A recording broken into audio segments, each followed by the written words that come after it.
There's a place, a school, an institution where a professor resides. One that for the past 30 years has traveled the world teaching others. A pioneer in America of the fighting science of Savate. One who codified the sports of this fighting style. One who has produced clubs, champions, and continues to develop. Listen to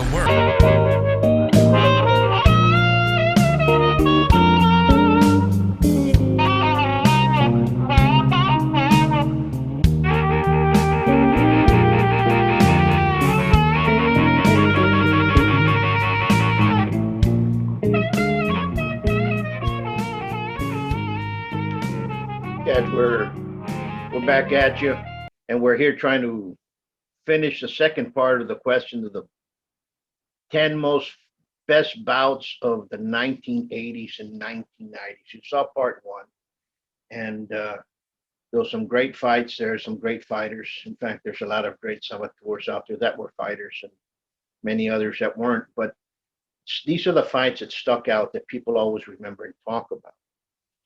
No matter what time frame between the 1980s and 90s, these fights will always be mentioned. And like I said, there's a lot of different competitors out there. There's a lot of them that are great friends and were great fighters, and they had some hellacious fights. And believe me, there's not one that was a disappointment. They were all very capable. A silver glove of Savate, a true silver glove of Savate is a capable person, both in and out of the ring. That's the final point. But we're going to touch base on number 6. Number 6 goes for a saboteur that was very instrumental, trying moving stuff in at one particular time in Chicago, also Japan. His name is Pascal Malis, and it was a European championship between Pascal Malis and a saboteur from Holland by the name of Hypocrite. And they fought. Malis won. That's what I've been told. But it's a fight where you have two different types of fighters fighting together. One that fought with a lot of kicks to the head, a lot of high kicks, and the other one low kicks, a lot of movement, a lot of aggressivity, especially from Malis' point, because he was a very forward and tough fighter. This kind of changes things because you need to realize that Holland, besides France, they had in the 80s and 90s, they were very, very great fighters in the ring. Very great pugilists came out of there. There's a lot of great fighters out there. Ernest Hughes, there's way too many. People say that boxe française was taken to Holland in the 1800s, which is true. And it has stuck around there, and it has developed into a kickboxing schools over there. A lot of kickboxing. So a lot of people ask questions. What's the difference between Savate and boxe française, and Savate boxe française, and Muay Thai and kickboxing and full contact? There's a lot of differences. But there were a lot of gyms, like you have boxing gyms here. You had a lot of gyms in the 40s, 50s on up in Holland that were strictly kickboxing base. I mean, you have to also realize that the Dutch also played an important part in Siam and in Burma alongside the French, and that's when Thailand developed into what Thailand is. So it's a lot of influences there.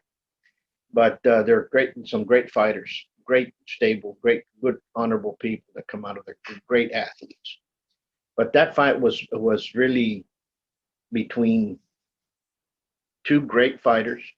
A fighter that used a lot of kicks, high kicks, which was Hypocrite, the Dutch, and then you had Pascal Malis, which low lines, midsection, a lot of movement that was going on there. So it was a little bit, it was a fight to reckon with, one that's always remembered by the old timers when you talk to them. Because remember, when they asked me this question, I talked to not only my colleagues, I talked to professors, and I talked to friends, and let's touch base which one was which one, and we made a list, and these were the fights that kept on coming out.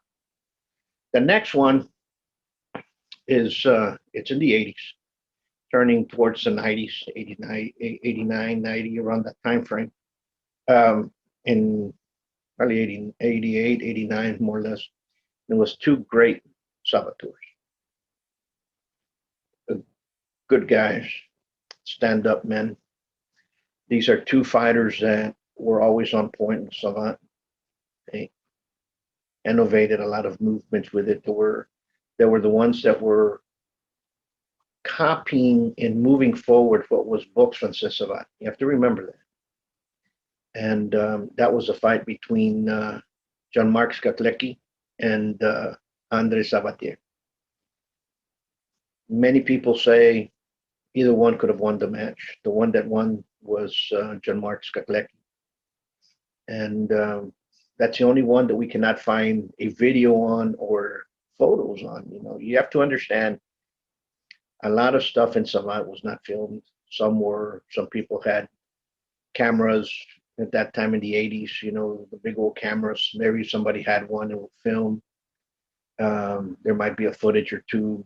The European Championships, they usually had some photographers and some news broadcasters and journalists will take some pictures, and later on in time, you start seeing those come of age.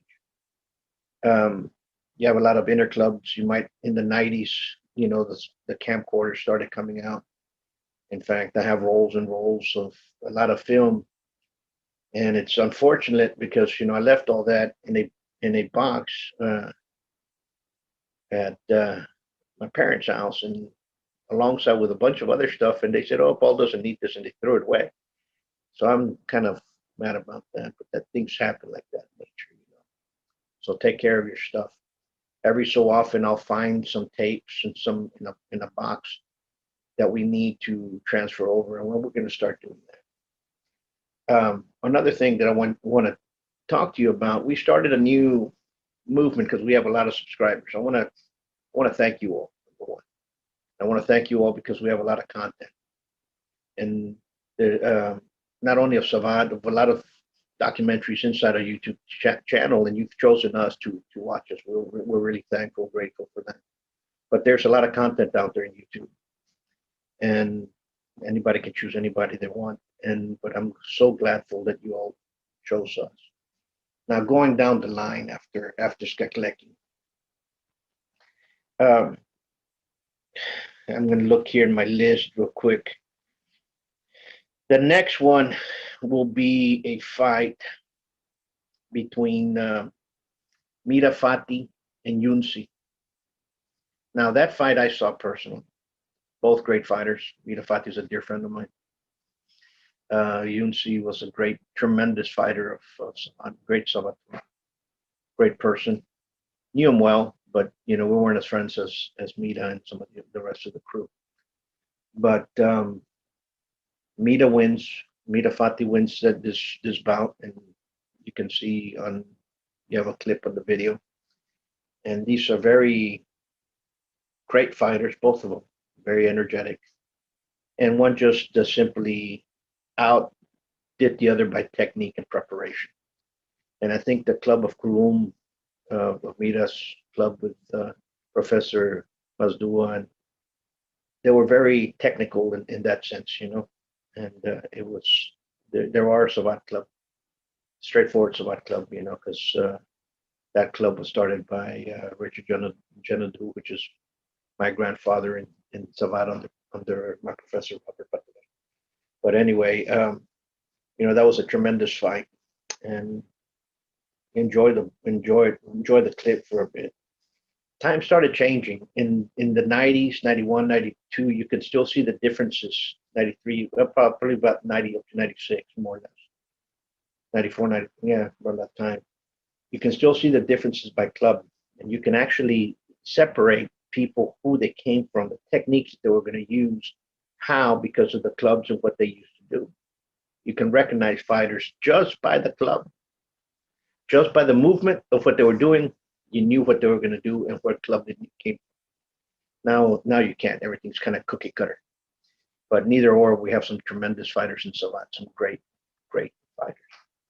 The following one, right after that, it has to be one of my brothers of INSEP, Alan Sankifo against Bertrand Sonko. Again, Alan wins this bout. It was a tremendous fight for both of them, even though Bertan Soncourt was no slag. He was one of the best there ever was. May God keep him in a safe place. He passed away some years ago, and in a motorcycle accident, and kind of devastated a lot of people. But Alan Sankifo was a tremendous fighter. He knocked out a lot of his fights. He was a very energetic and aggressive fighter. Okay, this fight, a lot of people named it that it was the Sugar Ray Robinson and Jake LaMotta of the Savate world. And you can find on YouTube. There's a link right up here. You can see it in little click the clip, and it's an enjoyable fight. Then, as you progress down the road, there was a lot of questions with a lot of fighters that were tremendous, and the two names kept up coming up was Professor Camille Shorev and Johnny Catherine. The fight between them is exceptional.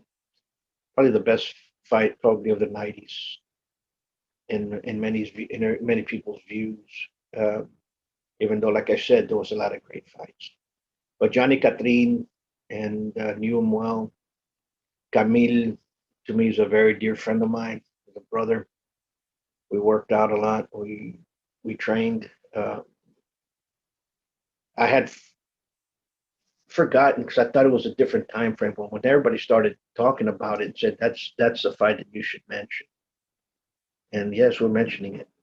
It was Camille Shorev with Johnny Catherine, and you can see the clip down here. Johnny Catherine wins. He beats the best, and Johnny Catherine's later on, he died a terrible death. But that's what happens sometimes.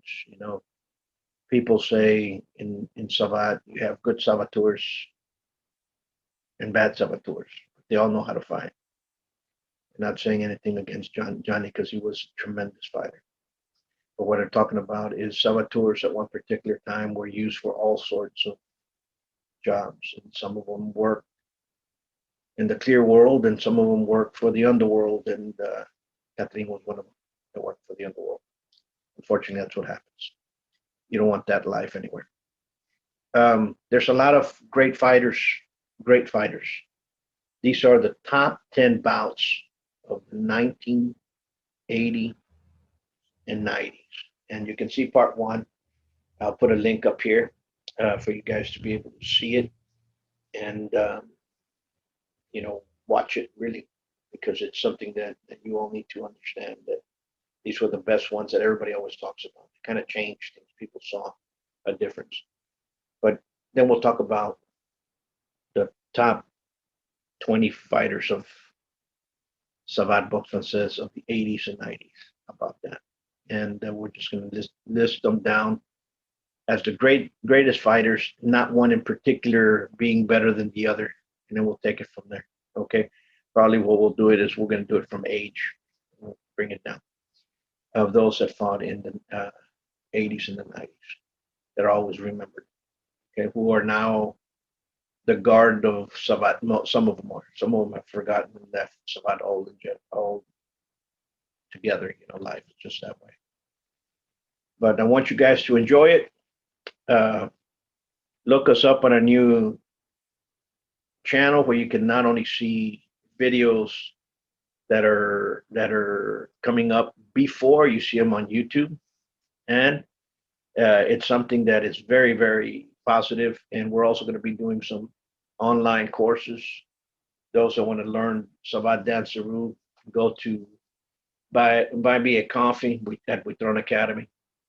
And that's the way we can all support each other, because with this pandemic, things kind of died out and the art has to continue moving forward. Much peace, much love, and be safe.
Buitron Academy, 956-401-4868. Savate.biz.